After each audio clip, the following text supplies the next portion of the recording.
Hello guys, welcome back to 94.7 The Pulse, the voice for Geelong and the South Coast. It is me, Liam here, and we are talking about a very special record that is just going to be coming out April 14th from They Might Be Giants, who is treating us with another grandiose of a release. If you don't know who they are, they've treated the entirety of music history, of popular music, as a trampoline rather than a rulebook.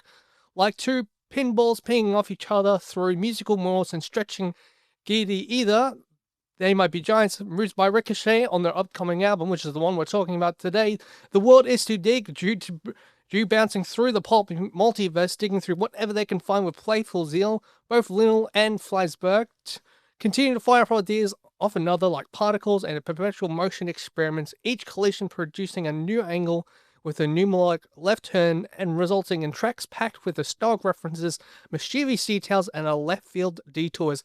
Unnetted from trends and immune to nostalgia, equally ready to draw from 10-pound alley theatrics and contemporary pop culture references. The World to Dig is the sound of a band very much in motion and not chasing relevance but generating it in their own terms.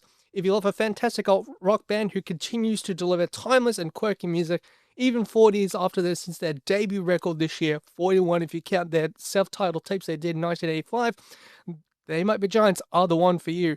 Here to talk about the brand new record and everything They Might Be Giants, please join me in welcoming founding member John Flansburgh. And how are you doing? I'm doing great. Whoever wrote that, give that person a raise. I definitely will. So, congratulations on the new record coming out. The World Is Too Dig.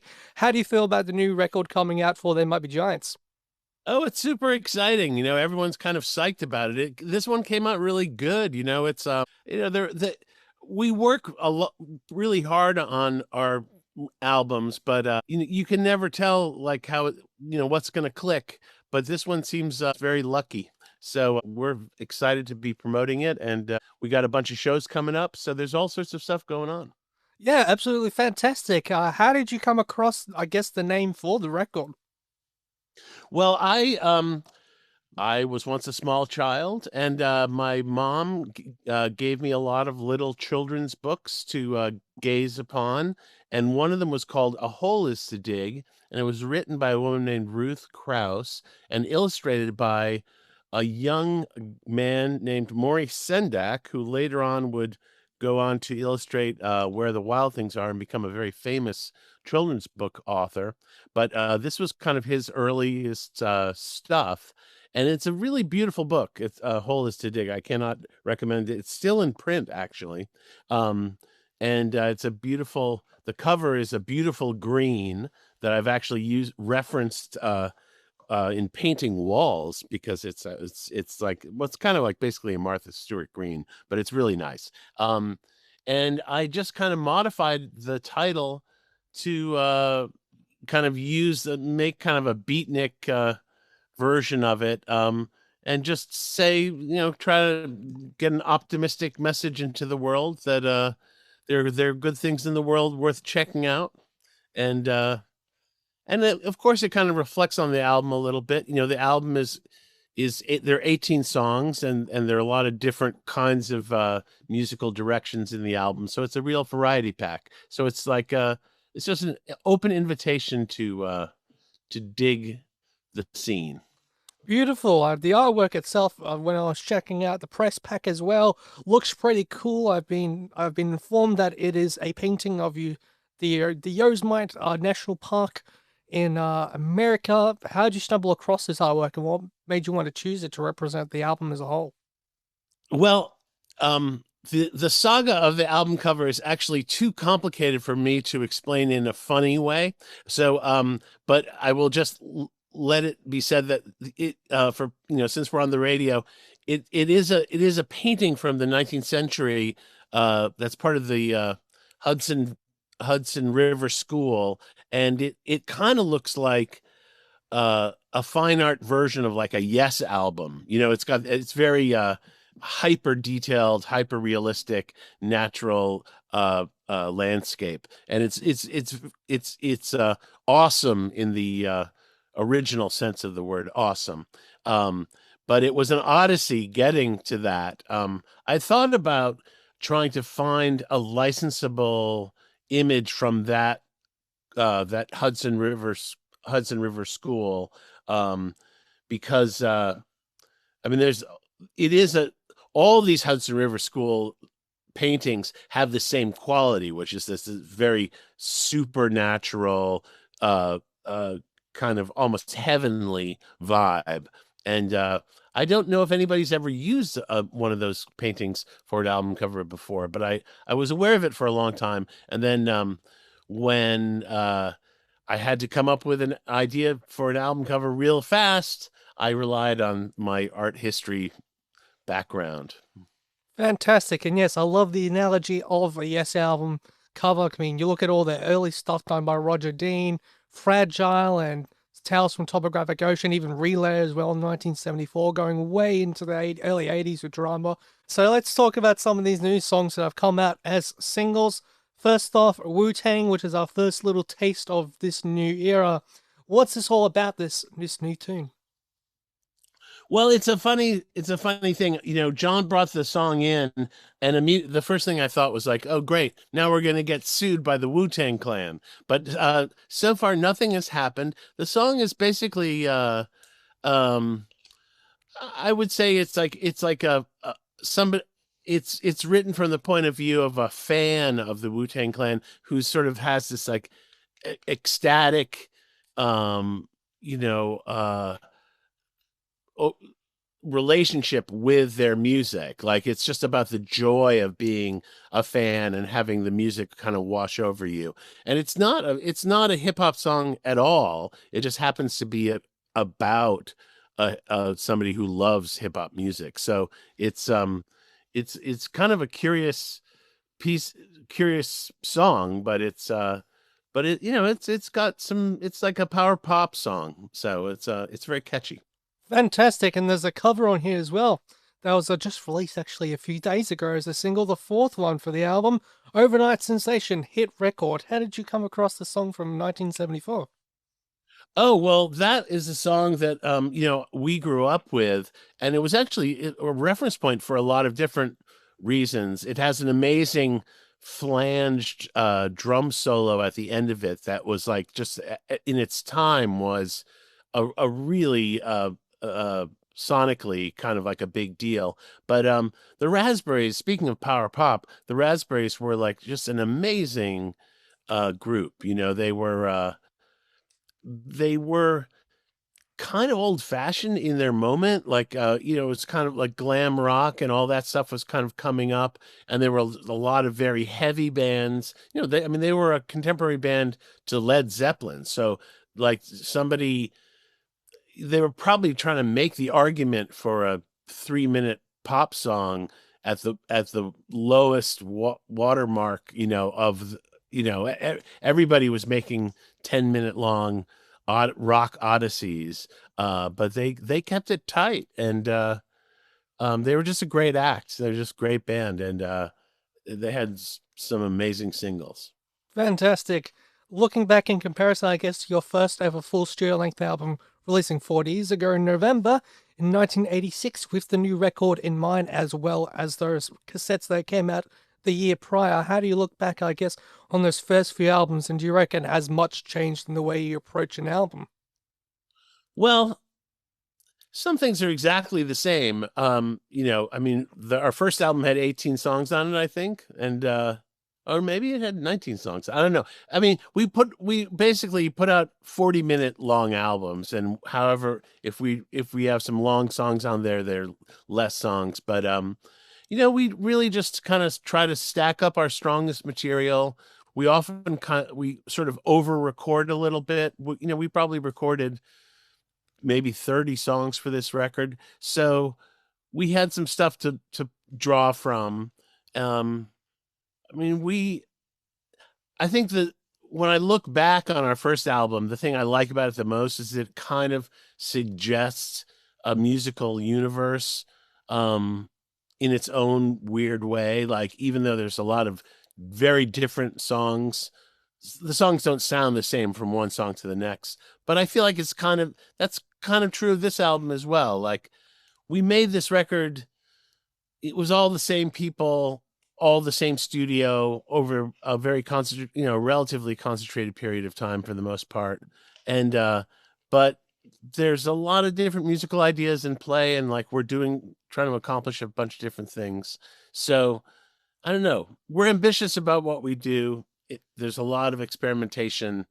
There's a lot of things, just crash into the side of the mountain, and we just try to hide them. But it's all a big experiment. Exactly. Each new album you guys put out is a new, different forte and a new variety of paint added to the canvas. That is the They Might Be Giants catalog. So everyone's, I guess, in for a bit of everything, no matter what. Well, that's exactly right. When I went to art school, I had a professor who said, "Being an artist is just foisting your obsessions on the world." So Exactly.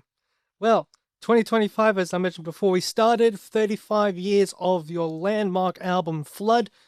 Uh, and of course, in 2024, you came back and you did that album in its entirety, and you've done it several years ago in different ways. What was it like revisiting this album in its entirety on your recent trip to Australia in 2024? it was it was a lot of fun. It was great. It really reconnected us to a lot of people who I think might not have made it out otherwise. It was shockingly easy to sell tickets, and that was very exciting. It was not our. It was we were not. It was not that calculated. I think we knew people would be curious, but to be honest, we had we started doing the Flood shows at first because we hadn't didn't have enough time to finish making the new album we were working on, so it was just kind of a stopgap move. But then it just turned into its own enormous. I mean, we had never done anything like it, so I mean, I guess we're kind of dipping our big toe in being officially you know an oldies act. I mean, it's the kind of thing that legacy acts do all the time, but we've never stopped making new albums, so uh we never really experienced how sweet and easy it could be. It's sometimes it's exciting to rest on your laurels. Exactly. Birdhouse in Your Soul is one of the most well regarded songs from you guys, and obviously alongside Bossa Me from Malcolm in the Middle soundtrack, a huge staple for the college rock scene before Nirvana exploded in the following year with Nevermind. How do you reflect back on I guess, your a golden opus of a song? Oh, it was a thrill to make. We were working with these British hit makers, Clive Langer and Alan Winstanley, and they were like, I think when the year we worked with them, they were actually like the producers of the year for Billboard magazine. Like they made huge hit records. They produced "Come On Eileen" for Dexy's Midnight Runners, and I'm trying to think what their other. They did a bunch of things with Morrissey. They were very big in the UK, and they were responsible for all the Madness albums and all sorts of hit records. They were just like very talented guys, and they also had a real pop sensibility about them. They're really into melody and really into things having like sonic impact and kind of just being catchy in the most abstract way. Like they were really into ideas, and that was very exciting. It was very exciting working with guys who were as animated as we were about like the possibilities of new ways of working. There you go. And the artwork itself for Flood is pretty fantastic, and it's got a few great images on there. How did you come about this one from an art's point of view? That the album cover was some heavy research on my part, to be perfectly honest. I actually went to the Time Life photo library, which was in the basement of one of the Time Life buildings in it was like around like 49th Street. I mean, this was back when Time magazine was and Life magazine not so much at that point, but Time was still a really big deal as a magazine in the United States. And the the photo library and archive in the basement was a disaster. I mean, it was like I mean, I'm sure they're crime labs in cities everywhere that are way more disorganized, but this was pretty surprisingly disorganized, especially considering it was Time Life, because you think like Life had some of the greatest photographers of the 20th century working for it, and you would think that they'd keep a real tight lid on it. The photo that's on the cover of Flood was taken by a news photographer named Margaret Bork White, and she is responsible for some very famous photographs, and essentially on the same reel of photographs that the Flood cover is on, there is there's one of her most highly regarded photographs, and I think it kind of overwhelmed, like, the the cover photo of Flood was, I just found it on a contact sheet, with a whole set of other photographs of people in this flood zone, and it is literally people just kind of lashing some wash tubs together and creating a boat that they can float through their town on. But there is a photograph taken on this probably the same day of like a bread line, and people are standing beneath this sign that says like America, highest standard of living. And it's the curious photo because it's really connected to the Great Depression in the United States. People think of it as representative of like a breadline for people who are economically they're not like relief from a flood. People think it's like a bank failure or something, but it's a very poignant photograph. But it was an odyssey finding it, and the Time Life people were very generous letting us reprint it. So it was essentially an original image taken 60 years earlier, so or 40 years earlier. So it was like, kind of a little bit of time travel for us. Yeah, fantastic. It's a solid album overall, listening to it on the way up and on the way back from Melbourne. So, a great listen and perfect way of introduction to hopefully more to do with you guys. Now, obviously, Malcolm in the Middle is another big part of your career as well. You've done the kids' albums, but for me, Malcolm in the Middle is truly my introduction to They Might Be Giants, with the Blossom Uh-huh. Key opening every single episode they ever did. How'd you guys get involved with the original one, and are you involved in any way with the new season that's coming out soon? I wish we were involved in the new season. I mean, I know they're using our song again, which is exciting. But the first couple of years of Malcolm in the Middle, we did the incidental music for it, and so that was like our full-time job, for in like the years like 1999, 2000. Like we were like toiling away doing incidental music for that show, like staring at SMPTE time code and slowed down, video of people doing the most absurd things and trying to come up with, interesting music beds to accompany the comedy. So it was a very strange gig for us, but it was a good time. Yeah, fantastic show, and it's still watched by many even to this day through reruns and syndication. I love the reruns. I love those long envelopes every month with the syndication money. Fantastic. So, with this new record in mind, would there be any chance that maybe in the next few years that we're seeing a return for you guys again in Australia with The World Is Too Dig? Oh yeah, I would love to come back. Hopefully next year. That would be my plan.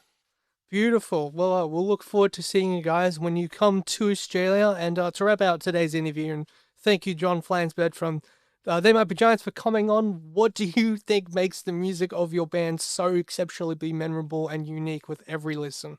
I think it's all about the coffee. I think just keeping yourself fully caffeinated is the thing to do. That's my advice for all young bands: is drink less booze and drink more coffee. Fantastic. Well, I thank you coming on tonight, 4.7 The Pulse, the voice for Geelong and the South Coast, on our little community radio Absolutely. station. And I look forward to listening to the new album in its entirety on April 14th. So thank you very much. Fantastic. Thanks for having us on.